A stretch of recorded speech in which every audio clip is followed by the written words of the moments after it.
a lot of people of our generation don't necessarily organize their day well. It's you spend a lot of time either on social media, or you spend a lot of time watching TV, or you spend a lot of time hanging out with friends or being unproductive. If you're someone that really kind of has a productive day, you just have to be efficient with your time and know that what's for you going to be beneficial in the long run in terms of what meetings you take, who do you actually meet during that day.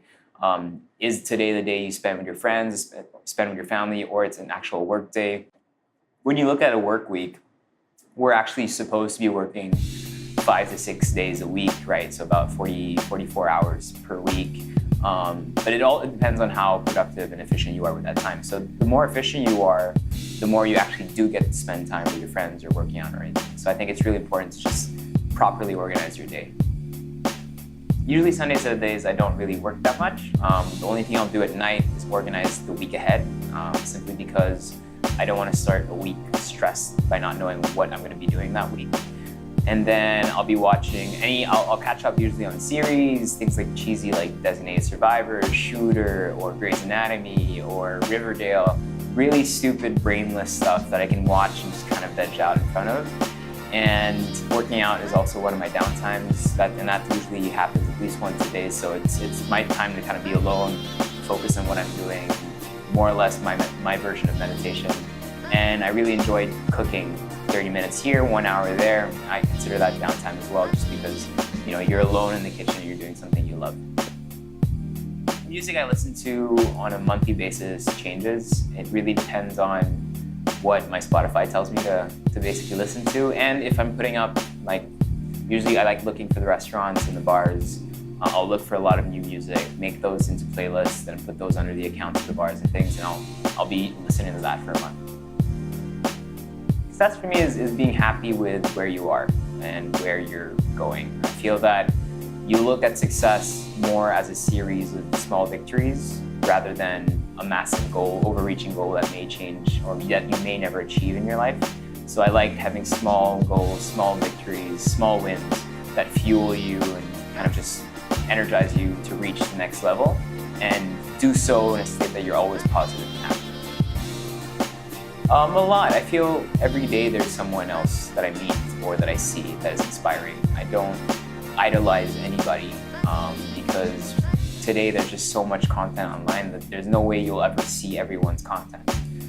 So I'll usually just browse through a bunch of videos, and you realize how many talented people there are in this world, and the amount of inspiration that you can have is limitless. So there's no particular person, but I just enjoy people who are happy doing what they do in their craft and they take it seriously. I think in Asia in general, or maybe in the Philippines more so than other places, people are not used to pure, unadulterated honesty. Being real is something that I really value, and that in other cultures around the world, being real and being honest is something that's really valued by people. Here, people feel and tend to try to be nice to everyone. I do agree, you should be nice to everyone. Like everyone you meet on the street, you should be nice and kind to them. But at the end of the day, if I'm not gonna make excuses for my face or the way I look, a lot of the times people say I'm snobby because they're approaching me in all the wrong ways. I'll be walking down the street and someone's screaming, "Excuse me." I don't have a big enough ego to think that excuse me is for me. You know what I mean? If you know my name, call me out by name. Or else it's like you're walking down the street, each time someone says, "Excuse me," I'm gonna turn around and try to figure out who that is. I find that very egoistical. So I guess it depends how you approach me. Most of the time I'm really nice to people. When you meet me, people figure out that I'm not too snobby. It's just I think I have this demeanor. It's very kind of real.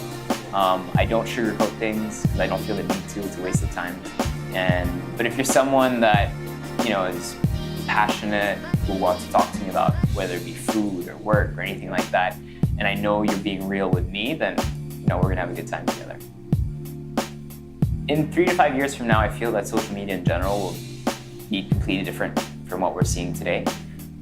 You see sometimes your videos are doing very well for a certain point of time, and then engagement and viewership will just completely drop. So every month it changes, and it's all about kind of just adapting yourself to it. I feel that in the next next 3 or 4 years, as things develop in the Philippines in terms of bandwidth and people's connectivity and how currently right now only maybe 49% of the population have smartphones. And in 3 years, they say it's going to be 70% of people have smartphones. That means 70% of people are moving from the black and white Nokia to the Android listening colorful Samsung, right? So once that happens, once that jump happens, you'll have so much more people watching your content. And knowing that as technology advances as well, like different formats will be more welcomed. So things like Live 360, which currently in the Philippines is completely useless because of the bandwidth, eventually will become more, people would want that more. You'll see TV networks slowly moving towards online and having their TV formats, but on a video on demand side platform like Netflix or iFlix or whatever. That's going to change a lot as well. So people are going to professionalize their content. So in 3 to 5 years, I feel it's just every 3 months, it's to kind of reevaluate your situation, your analytics, where you are, and then how do you adapt to what's coming. The Fat Kid Inside was very specific to healthy eating and healthy food. So I do keep it around for that, and I feel like there will always be a fat kid inside of me, and the Fat Kid Inside was the start of everything for me. So it will always and forever be there. But I just started using my name more for searchability, so that people are more typing Erwan Heussaff than the Fat Kid Inside on Google. So just for that fact, but it will always and forever be a blog and a website that'll always be there and talk about healthy stuff and